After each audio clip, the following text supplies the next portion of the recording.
Hi friends, welcome to Nisha's Food Hut Tamil.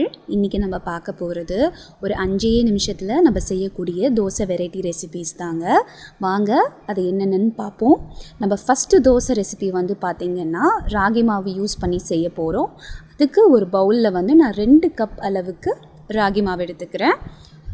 அது கூட வந்து பார்த்திங்கன்னா 1 கப் அளவுக்கு பச்சரிசி மாவு எடுத்துருக்கேங்க. ராகியில் வந்து பார்த்திங்கன்னா நிறையா ஹெல்த் பெனிஃபிட்ஸ் இருக்குது. இப்போ பார்த்திங்கன்னா இந்த மாவு கூட ஒரு 1/4 ஸ்பூன் அளவு பெருங்காயத்தூள் சேர்த்துக்கிறேன். பச்சை மிளகாய் வந்து 1லிருந்து 2 சின்னதாக கட் பண்ணி சேர்த்துக்கலாம். இஞ்சி 1 இன்ச் அளவு நல்லா பொடியாக கட் பண்ணி சேர்த்துருக்கேன். கருவேப்பிலை இலை 1 கொத்து நறுக்கி சேர்த்துருக்கேன். உப்பு தேவையான அளவு சேர்த்துக்கோங்க. இப்போது நம்ம இந்த சேர்த்த எல்லா பொருளையுமே வந்து நல்லா மிக்ஸ் பண்ணிக்கலாம். ராகி தோசை வந்து பண்ணுறதுக்கு வந்து நம்ம வந்து எதுவுமே நம்ம வந்து பெருசாக செய்யணும்னு இல்லைங்க. இந்த மாதிரி இன்ஸ்டன்ட் ராகி மாவு வாங்கியும் செய்யலாம், இல்லை வீட்லேயே ராகியை வாங்கி முளைக்கட்டி அரைச்சும் செய்யலாம். இப்போ பார்த்திங்கன்னா நல்லா மிக்ஸ் பண்ணிட்டக்கப்புறம் 5 கப் அளவு தண்ணி நான் சேர்த்துக்கிறேங்க. சேர்த்துட்டு நல்லா இந்த மாவை வந்து கலந்து விட்டுக்கலாம், எந்த கட்டியும் இல்லாமல். ராகி மாவில் வந்து பொதுவாகவே பார்த்திங்கன்னா ஹெல்த் பெனிஃபிட்ஸ் வந்து நிறையா இருக்குங்க. ஃபஸ்ட்டு வந்து இது வந்து வெயிட் லாஸ்க்கு ரொம்ப ஹெல்ப் பண்ணுது. டயபெட்டிக் பேஷண்ட்ஸ்க்கு வந்து ரொம்ப வந்து ஹெல்ப்ஃபுல்லாக இருக்கும், சுகரை கண்ட்ரோலில் வச்சுக்கும். அதே மாதிரி வந்து பார்த்திங்கன்னா நம்மளுக்கு வந்து லாக்டேஷன், குழந்த பிறந்த மதர்ஸ்க்கு வந்து லாக்டேஷன் வரதுக்கு ரொம்ப ஹெல்ப் பண்ணும். கால்சியம் நிறையா இருக்குது. இப்போ இந்த ராகி மாவை நான் கிட்டத்தட்ட ஒரு அரை மணி நேரம் வந்து நான் வந்து ரெஸ்ட்டில் வச்சு எடுத்திருக்கேன். இப்போ பார்த்திங்கன்னா நம்மளோட பேட்டர் ரெடி. நான் கொஞ்சோண்டு கருப்பெல்லு சேர்த்துருக்கேங்க, கொஞ்சம் ஒரு ஃப்ளேவருக்காக. உங்களுக்கு இஷ்டப்பட்டால் நீங்கள் வெள்ளை எள்ளும் சேர்த்துக்கலாம். கன்சிஸ்டன்சி பார்த்திங்கன்னா இந்த மாதிரி போரிங் கன்சிஸ்டன்சி, அதாவது நல்லா தண்ணி மாதிரி இருக்கணும். இது கூட வந்து ஒரு ஆனியன் வந்து நான் சேர்த்துக்கிறேன். அதை சேர்த்துட்டு நல்லா கலந்துக்கலாம். நான் வெங்காயம் சேர்த்துக்கிறதுனால நம்மளுக்கு தோசை வந்து நல்லா க்ரன்ச்சியாக இருக்கும் சாப்பிடும்போது. இப்போ வந்து நம்ம தோசை செய்ய ஆரம்பிச்சிடலாங்க. நான் தோசை தவா வச்சுருக்கேன். அது மேலே வந்து எண்ணெயை நல்லா வந்து ஹை ஃப்ளேம் தவாவில் வந்து க்ரீஸ் பண்ணி எடுத்துக்கிறேங்க. நல்லா ஹை ஃப்ளேமில் இருக்கும்போது மட்டும் இந்த மாவை ஊற்றினா தான் நம்மளுக்கு கிறிஸ்பியாக வரும். இப்போ வந்து நான் மாவை வந்து சைட்லேருந்து ஊற்றுறேன். சைட்லேருந்து ஊற்றும் போது நம்மளுக்கு வந்து என்ன ஆகும்னா தோசை வந்து ப்ராப்பராக கிறிஸ்பியாக அதோட டெக்ஸ்சரே வந்து வேறு மாதிரி இருக்கும். இதை நம்ம நார்மல் தோசை ஊற்றுற மாதிரிலாம் ஊற்ற முடியாதுங்க. இந்த மாதிரி ஊற்றி நம்ம சாப்பிட்டு பார்த்தோம்னா ரொம்ப கிறிஸ்பியாக டேஸ்டியாக, அட் த சேம் டைம் வந்து பார்த்திங்கன்னா ரொம்ப ஹெல்த்தோட பெனிஃபிட்டுக்காகவே இருக்கிற மாதிரி இருக்கும். High protein, natural weight loss, இன்னும் சொல்லப்போனால் ஸ்கின் வந்து ஏஜிங்லேருந்து ஹெல்ப் பண்ணுது. இப்போ வந்து பார்த்திங்கன்னா நல்லா வந்து மாவு வந்து மேலே வெந்தாச்சு. இதை வந்து ஃப்ளிப் பண்ணி போட்டுக்கலாம். பாருங்கள் நம்ம தோசை எவ்வளோ கிறிஸ்பியாக இருக்குங்கிறத வந்து நம்ம வந்து இதிலிருந்தே நம்ம தெரிஞ்சுக்கலாம். ஒரு 10 செகண்ட்ஸ்க்கு நம்ம நல்லா இதை குக் பண்ணிவிட்டு மடித்து எடுத்துக்கலாம். அவ்வளோதாங்க, நம்ம கிறிஸ்பியான ராகி தோசை ரெடி. இட்லி மாவு இல்லாத டைமில் வந்து நம்ம வந்து எந்த ரெசிபி பண்ணலாம், என்ன பிரேக்ஃபாஸ்ட் பண்ணலான்னு யோசிக்கிறதுக்கு பதில் வீட்டில் இருக்கிற ராகி மாவுலேயே வந்து நம்ம ஈஸியாக இந்த மாதிரி வந்து தோசை வந்து செஞ்சு ஒரு 10 to 15 மினிட்ஸ்லேயே கொடுத்துடலாங்க. பேலன்ஸ் இருக்கிற மாவுலேயும் வந்து இதே மாதிரி தோசையை வந்து ப்ரிப்பேர் பண்ணிவிட்டு கொஞ்சமாக ஆயில் ஊற்றிக்கோங்க. இதுக்கு ரொம்ப ஆயிலும் தேவைப்படாது. ஊற்றி இந்த மாதிரி வந்து ராகி தோசையை ரெடி பண்ணிக்கோங்க. நல்லா கல் சூடாக இருக்கும்போது மட்டும் ஊற்றுங்க, ஹை ஃப்ளேமில் வச்சு ஊற்றுங்க. அவ்வளோதான், நம்மளோட ஹெல்த்தியான ராகி தோசை ரெடி. இதை கண்டிப்பாக வீட்டில் ட்ரை பண்ணி பாருங்கள். ஹெல்த் பெனிஃபிட்ஸ் நிறையா இருக்குது. நான் சொன்ன மாதிரி கண்டிப்பாக ட்ரை பண்ணி பார்த்துட்டு உங்களோட ஒப்பீனியனை வந்து கமெண்ட் செக்ஷனில் சொல்லுங்கள். அடுத்து நம்ம பார்க்க போகிற ரெசிபி வந்து பார்த்திங்கன்னா அரிசி மாவு வச்சு ஒரு தோசை செய்ய போகிறோம். அதுக்கு வந்து நான் 1 கப் அரிசி மாவு எடுத்திருக்கேன். 2 ஸ்பூன் அளவுக்கு ரவை எடுத்திருக்கேங்க. இது கூட வந்து பார்த்திங்கன்னா நல்ல கெட்டியான தயிர் வந்து ஒரு 1/4 கப் அளவு சேர்த்துக்கிறேன். இந்த தோசை வந்து பார்த்திங்கன்னா எதுவுமே மெயின் இன்க்ரீடியன்ட்ஸ் இல்லை, பச்சரிசி மாவு தான் மெயின் இன்க்ரீடியண்ட்டு. உப்பு தேவையான அளவு சேர்த்துக்கோங்க. தண்ணீர் வந்து பார்த்திங்கன்னா 1/4 கப் அளவு நான் சேர்த்துக்க போகிறேங்க. இதை வந்து நல்லா சேர்த்துட்டக்கப்புறம் ஒரு விஸ்கரோ இல்லை கரண்டியோ வச்சு நல்லா இந்த மாதிரி மிக்ஸ் பண்ணிக்கோங்க. நம்மளோட மாவு வந்து கட்டி இல்லாமல் இருக்கணுங்க, அது ரொம்ப முக்கியம். கட்டியோடு இருந்ததுன்னா தோசை ஊற்றும் போது நடுவில் அது வந்து வேகாது. இப்போ பார்த்திங்கன்னா நம்ம பேட்டரோட கன்சிஸ்டன்சி, அதாவது பதம் வந்து இந்த மாதிரி தண்ணி பதத்தில் தான் இருக்கணுங்க. அப்போ தான் நம்மளுக்கு வந்து இந்த அரிசி மாவு தோசை வந்து நல்லா மொறுமொறுன்னு கிடைக்கும். இந்த மாவை வந்து இப்போ ஒரு 20 நிமிஷம் வந்து நான் ரெஸ்ட்டில் வைக்க போகிறேன். 20 நிமிஷத்துக்கு அப்புறம் வந்து பார்த்திங்கன்னா மாவு, நம்ம சேர்த்துருந்த ரவை எல்லாமே வந்து நல்லா ஊறியிருக்கும். பாருங்கள், நல்லா ஊறியிருக்கும். இந்த மாதிரி நல்லா கலந்து விட்டுக்கோங்க.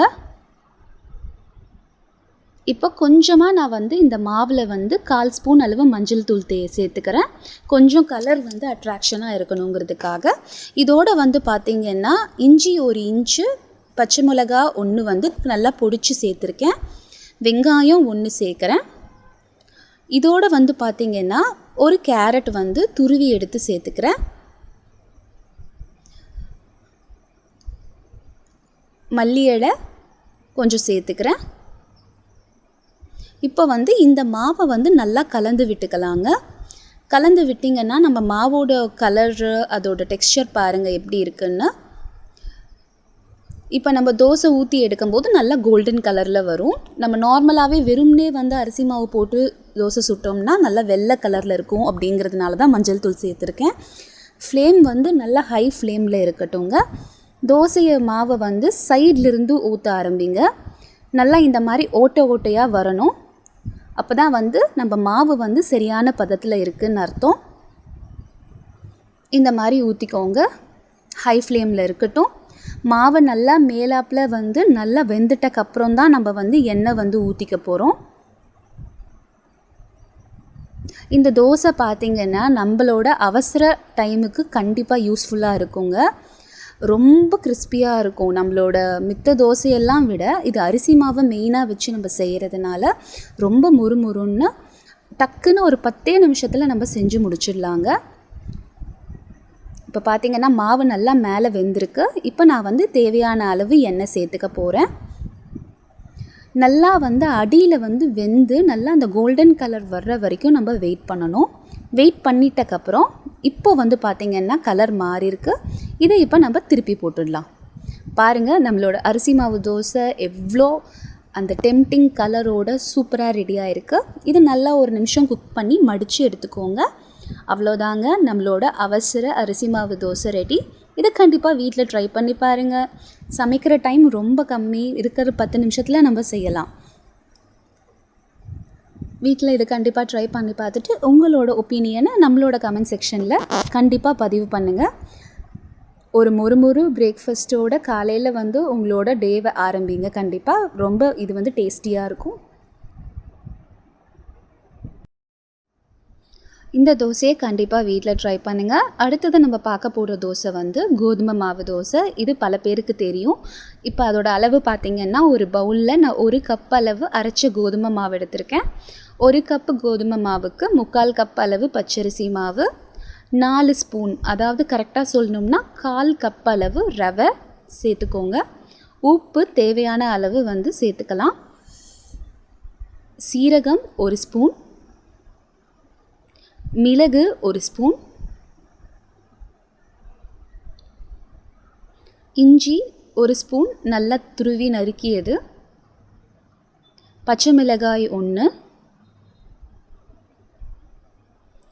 கருவேப்பிலை 1 கொத்தை வந்து நறுக்கி சேர்த்துருக்கேன். மல்லி இலை 2 ஸ்பூன் அளவுக்கு சேர்த்துருக்கேன். இப்போ வந்து இதை நம்ம எல்லா சாமானையும் வந்து நம்ம நல்லா கலந்துக்க போகிறோம். கோதுமை மாவு பார்த்திங்கன்னா rich in fibre.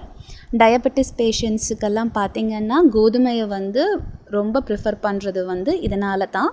Weight loss பண்ணணும்னு நினைக்கிறவங்க வந்து கண்டிப்பாக இதை நம்ம செஞ்சு சாப்பிட்லாம். இப்போ வந்து பார்த்திங்கன்னா நான் வந்து 1 கப்பு கோதுமை மாவுக்கு 4 கப் அளவு தண்ணி சேர்த்துருக்கேன். தண்ணியை சேர்த்துட்டக்கப்புறமே நல்லாவே வந்து மாவை வந்து எந்த கட்டியும் இல்லாமல் நல்லா மிக்ஸ் பண்ணி எடுத்துக்கோங்க. இப்போ பாருங்கள், மாவு நல்லா மிக்ஸ் பண்ணியாச்சு, கட்டி எதுவும் இல்லாமல். இதை வந்து நல்லா தழுவி விட்டுட்டு நம்ம வந்து என்ன பண்ண போகிறோம்னா கொஞ்சம் நேரம் வந்து மாவை வந்து ரெஸ்ட்டில் வைக்க போகிறோம். கிட்டத்தட்ட 20 நிமிஷத்துக்கு நான் மாவை வந்து ஊற வச்சு வைக்க போகிறோம். அந்த 20 நிமிஷத்தில் வந்து பார்த்திங்கன்னா ரவை மாவு எல்லாம் நல்லா ஊறி இருக்கும், ஈஸியாகவே வெந்துடும். அதுக்காக நம்ம வந்து பேட்டரை வந்து ஊற வைக்கிறோம். இப்போ பாருங்கள், மாவு ரெடி. நல்லா எல்லா பொருட்களோடு நல்லா மாவை கலந்து விட்டுக்கோங்க. இப்போ வந்து நான் கொஞ்சோண்டு தண்ணி சேர்க்குறேன். ஊறினதுனால மாவு கொஞ்சம் திக்காக இருக்குது, அதனால் கொஞ்சம் தண்ணி சேர்த்துட்டு இதோடு வந்து ஒரு வெங்காயத்தை வந்து நல்லா பொடி பண்ணி சேர்த்துக்க போகிறேங்க. நம்மளோட எல்லா கலவை மாவு தோசைக்குமே வந்து நம்ம ஏன் வெங்காயம் யூஸ் பண்ணுறோன்னா, நல்லா கிறிஸ்பியாக சாப்பிடும்போது அந்த வெங்காயத்தோட டேஸ்ட் இன்னும் வந்து தோசை டேஸ்ட்டை தூக்கி கொடுக்குங்கிறதுனால ஃப்ளேம் வந்து பார்த்திங்கன்னா ஹை ஃப்ளேமு, நல்லா ஹை ஃப்ளேமில் வச்சுட்டு சைட் வைஸில் இருந்து நம்ம வந்து மாவை வந்து ஊற்ற போகிறோம். நல்லா கல் சூடேறினக்கப்புறம் தாங்க நம்ம மாவு ஊற்றணும். இல்லை அப்படியே நம்ம ஊற்றினோன்னா சரியாக தோசை வராது. இந்த மாதிரி நல்லா ஓட்டை இருக்கிற இடத்துல எல்லாம் கொஞ்சம் கொஞ்சம் ஃபில் பண்ணிவிட்டு முடிஞ்ச வரைக்கும் தோசையை வந்து நல்லா தின்னாக போட்டுக்கோங்க. அவ்வளோதான். இது வந்து இப்போ நல்லா வந்து மேற்புறம் நல்லா வேகட்டும். வெந்துட்டக்கப்புறம் தான் நம்ம வந்து எண்ணெயை வந்து நம்ம ஊற்ற போகிறோம். இப்போ பாருங்கள், எண்ணெய் வந்து 1 ஸ்பூன் அளவு சேர்த்துருக்கேன். இது வந்து நல்லா வந்து எண்ணெயில் வந்து வெந்து வர்ற டைமில் வந்து நம்ம திருப்பி போட்டுடலாம். பாருங்கள், இப்போ வந்து ஃப்ளிப் பண்ணிடலாம். அவ்வளோதாங்க, நம்மளோட கோதுமை தோசை ரெடி. இது கிட்டத்தட்ட ஒரு 3 செகண்ட்லேருந்து ஒரு 5 செகண்ட் வரைக்கும் நம்ம குக் பண்ணிக்கலாங்க. இந்த மாதிரி தோசை செய்கிறதுக்கு வந்து பார்த்திங்கன்னா நம்மளுக்கு மேக்ஸிமம் வந்து ப்ரிப்ரேஷன் டைமே ஒரு 10 நிமிஷம் தாங்க. அந்த ப்ரிப்ரேஷன் டைமுக்கு அப்புறம் தான் நம்ம வந்து மாவு ஊற வைக்க போகிறோம். அதனால் நம்ம நிதானமாக நம்ம வந்து இந்த மாவை ரெடி பண்ணிவிட்டு ரிலாக்ஸ்டாக நம்ம இந்த பிரேக்ஃபாஸ்ட் ரெசிபி இல்லை டின்னர் ரெசிபியாவோ இதை சாப்பிட்லாம்.